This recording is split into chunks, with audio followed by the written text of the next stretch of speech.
नमस्ते दोस्तों। आज हम देखेंगे जर्मेनियम मैट हिंदी में।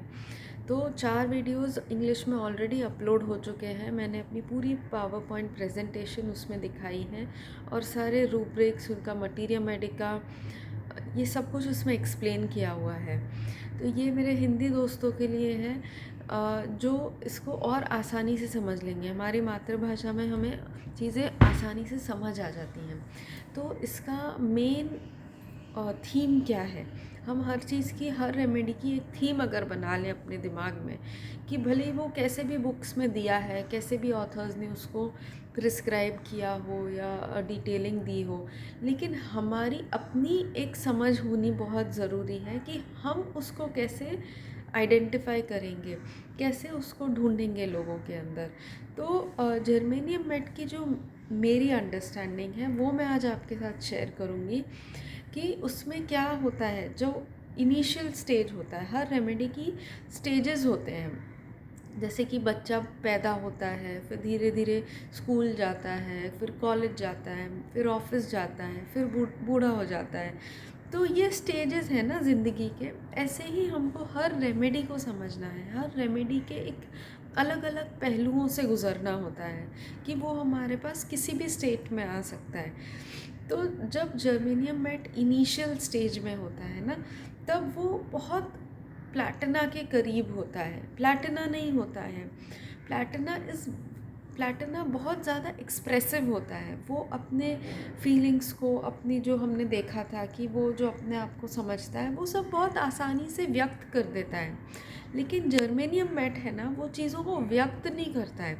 जर्मेनियम मैट इंटेलेक्चुअल में है, ब्रदरहुड सेंसेशन में। वो अपनों को अपने आसपास के लोगों को, अपने परिवारों को, अपने दोस्तों को, ये सबको बहुत अपना समझता है, बहुत होशियार होता है, लोगों को नीचा समझता है, लेकिन बोलता नहीं है उनको। जैसे प्लैटिना बोल के दिखाता है, ऐसे जर्मेनियम मैट की अंदर ही, अपने अंदर ही वो फीलिंग होती है कि मैं तो ऐसा हूँ, बाकी सब ऐसे ही हैं, सब नीचे लोग हैं, छोटे लोग हैं, उनको बात समझ नहीं आएगी मेरी आसानी से।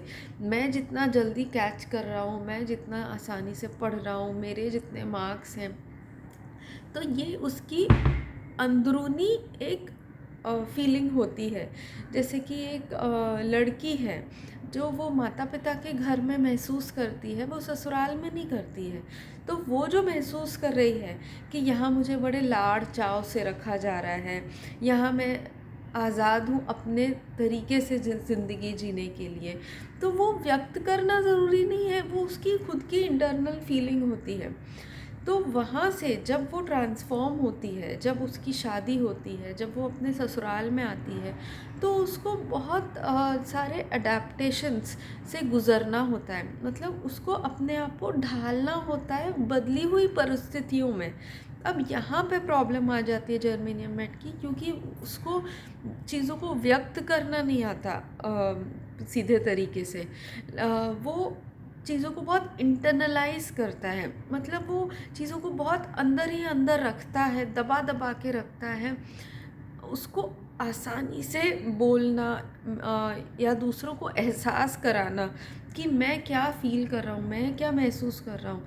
तो इसके वजह से क्या होता है, जब वो अपने घर परिवार को छोड़ के, या जहाँ पे उसने अपनी ज़िंदगी व्यतीत की है अभी तक, वहाँ से जब निकल के एक ऐसे माहौल में आना पड़ता है जहाँ की उसको उसके रूल्स एंड रेगुलेशंस, वहाँ पे जो चलता है, वहाँ पे जो भी क्या बोलते हैं रूल्स को, जैसे नियम, हाँ, नियम जो चलते हैं, वहाँ के जो प्रचलित नियम हैं, उनके हिसाब से जब चलना होता है। जो औपचारिकता होती है ना, ये फॉर्मेलिटी जो मटीरिया मेडिका में दिया गया है कि एक औपचारिकता के होते हुए वो जीने लगता है। वहाँ पे फिर उसको वो इमोशनल कनेक्ट नहीं आता है, वहाँ पे अपनी भावना के साथ में नहीं जी पाता है।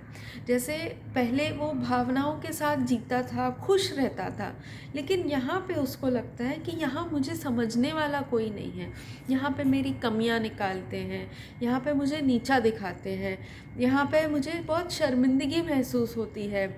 और तिरस्कार होता है मेरा, मतलब बार बात बात बात पे मुझे यही किया बोला जाता है कि मेरे अंदर कितनी कमियां हैं। तो वो उन चीज़ों को क्या करता है कि औपचारिकता पूर्वक निभाता है। मतलब वो अपनी कमियों को, या उससे कोई गलती हुई है ये लोगों को महसूस ही ना हो, या लोग उसके ऊपर ताने ना कसें, उसको बोले ना कि तूने ऐसे किया, ये तो ऐसी है। तो इससे अच्छा वो क्या करता है ना, जर्मेनियम मेट, तो आपने देखा होगा कि जो क्लर्क्स होते हैं, जो पीएन होते हैं, या फिर जो सेक्रेटरी होते हैं ऑफिस के, तो वो लोगों का काम क्या है, जैसे बॉस ने बोला वैसे का वैसा ही काम करो। तो उनको कुछ तानाशाही, उनको कोई कुछ बोलेगा ही नहीं। तो वो कैसे करते हैं, टाइम से आते हैं, अपना काम जो भी ऑर्डर में है वो एक एक करके पूरा करते हैं और निकल जाते हैं। उनके ऊपर उनको कोई ज़िम्मेदारी का एहसास नहीं होता है। फिर वो एक मशीन के जैसे, जैसे मशीन काम करती है ना, ऑन किया बटन, वॉशिंग मशीन चलने लगी, अभी पानी आया, अभी पाउडर आया, अभी कपड़े घूमे, अभी पानी निकला, निचुड़ गया और ऑफ हो गई अपने आप। तो वो एक ऑटोमेटिक मोड पे चलने लगते हैं। उनको लगता है कि ऐसे चलेंगे, कायदे कानूनों के हिसाब से, नियमों का पालन करते हुए चलेंगे तो हमको कोई कुछ कहेगा ही नहीं। तो वो उस तरीके से चलने लगते हैं, एकदम नियंत्रित हो जाते हैं। अपने सारे, उनकी सारी गति, उनकी चाल, उनके सारे कार्य सब एक नियंत्रण के अनुसार चलते हैं। वो अपने आप को नियंत्रण में रखता है। तो ये कार्सिनोसिन से अलग हो जाता है। यहाँ पे कार्सिनोसिन क्या होता है, वो डोमिनेट होता है और वो डोमिनेशन को फील करता है कि अरे मेरे ऊपर बड़ा बोझ है, मुझे उनको खुश करने के लिए उनके हिसाब से चलना है। लेकिन जर्मेनियम मेट दूसरों को खुश करने के लिए उनके हिसाब से नहीं चलता पूरी तरह से, वो उनको पूरा एक्सेप्ट नहीं करता है। वो क्या करता है, वो नियंत्रित हो जाता है, वो एक नियम का पालन करने लगता है और उसको करते करते वो एक आक्रोश में जीता है। उसके अंदर एक बहुत गुस्से का भूचाल होता है जैसे, और उसको लगता है कि मेरे फीलिंग्स को कोई नहीं समझ रहा। उसके अंदर एक चाह होती है कि कोई उसका हाथ थामे, कोई उसकी बात सुने, कोई उसकी बात समझे, वो किसी के भावनाओं को सुने और कोई उसकी भावनाओं को सुने। मुझे क्या तकलीफ़ है, तुम मेरी तकलीफ़ को सुनो, मेरी तकलीफ़ को समझो, और मुझे तुमसे क्या तकलीफ़ है वो मुझे बोलने का मौका दो। वो एक स्पेस चाहता है, वो एक ऐसी स्पेस चाहता है ना जहाँ पे ये बातचीत हो, ये भावनाओं का लेन देन हो, जहाँ पे उसको लगे कि मैं तुमसे कितना प्यार करती हूँ और तुम मुझसे कितना प्यार करते हो, ये बोलने का मौका तो मिले। यहाँ पे इतने लोग हैं, यहाँ पे ऐसा माहौल है कि जैसे कि मैं बंध गई हूँ यहाँ पे।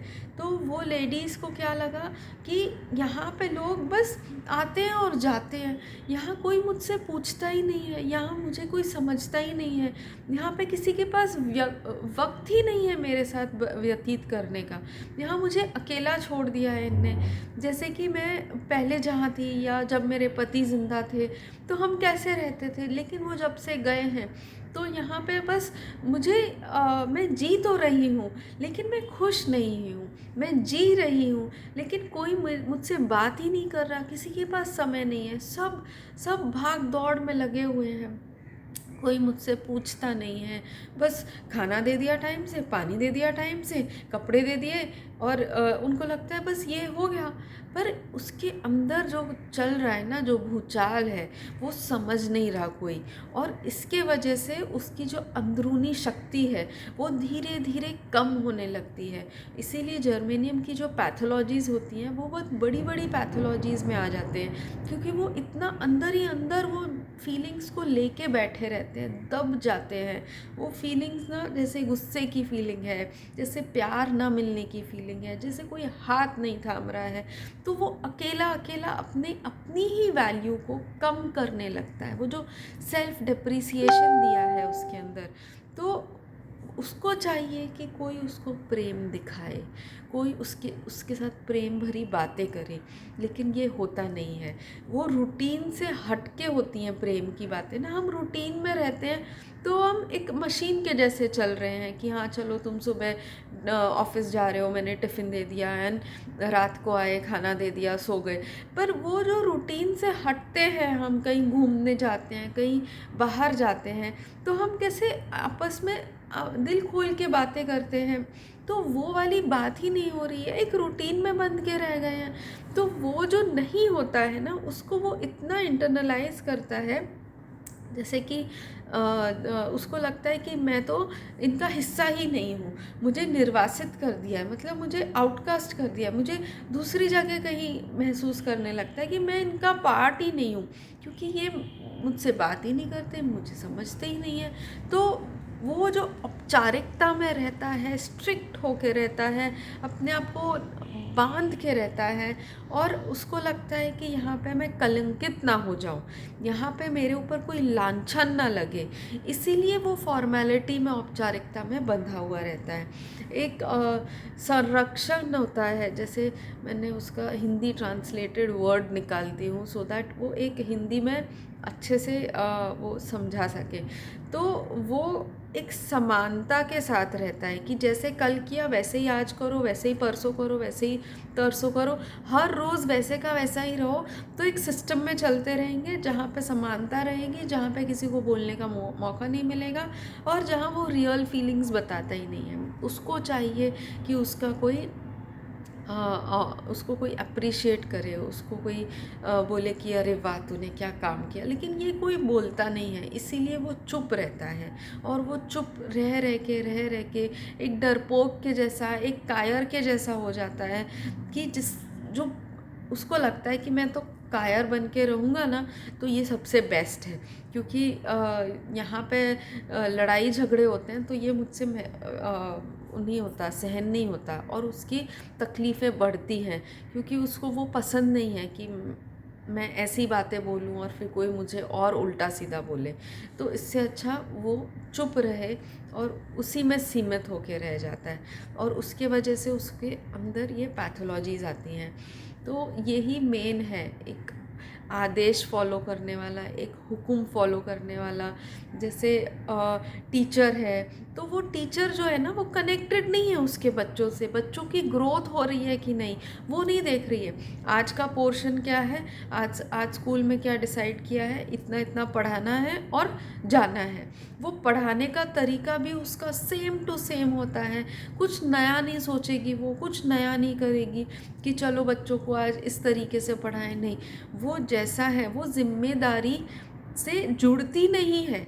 जिम्मेदारी कर रही है, ठीक है, वो बहुत ड्यूटी वाली है, कर्तव्य का पालन कर रही है, लेकिन कैसे कर रही है ना, जुड़ के नहीं कर रही है, वो दूर से कर रही है, ताकि उसके ऊपर कोई लांछन न लगे। मैंने ये करा दिया, मुझे ये बोला गया था, टीचर्स ने, प्रिंसिपल ने ये ऑर्डर्स दिए थे, मैंने वो कर दिया। वो कट टू कट है, बहुत कट टू कट रहने वाले लोग हैं ये जर्मेनियम मेट। तो आपको ये कट टू कट वाले कामों में दिखेंगे, जैसे एयर हॉस्टेस हो गई। तो इन लोगों के साथ जो भी होता है ना, वो बहुत फॉर्मल हो रहा है, और वो फॉर्मल ही रहना चाहते हैं, क्योंकि वो किसी के वो नहीं सुनना चाहते। तो ये है मेन जर्मेनियम मेट। आप इसके ऊपर इसको ज़रूर यूज़ करिए, और जब यूज़ करें तो आपके रिज़ल्ट्स ज़रूर शेयर करिए, तो हमको लगेगा, मुझे लगेगा कि हाँ मैंने भी जो किया वो सही किया, और हम सब मिलके इसको और यूज़ करेंगे फिर। काफ़ी बड़े बड़े बीमारियों में इसको जेरेमी शेर ने अपनाया है और उपयोग किया है।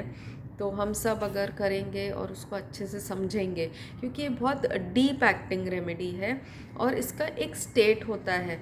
ये स्टेट बहुत टाइम के बाद आता है, काफ़ी सालों के बाद वो जब ऐसे पैटर्न में ढल जाता है ना, तभी ये रेमेडी को हम प्रिस्क्राइब करेंगे। ये अक्यूट स्टेट में एकदम से देखने नहीं मिलेगी, ये आपको क्रॉनिक डिजीज़ में मिलेगी। तो इसको ज़रूर यूज़ करिए और मुझे बताइए। Thank you so much. Like, comment, subscribe ज़रूर करिए।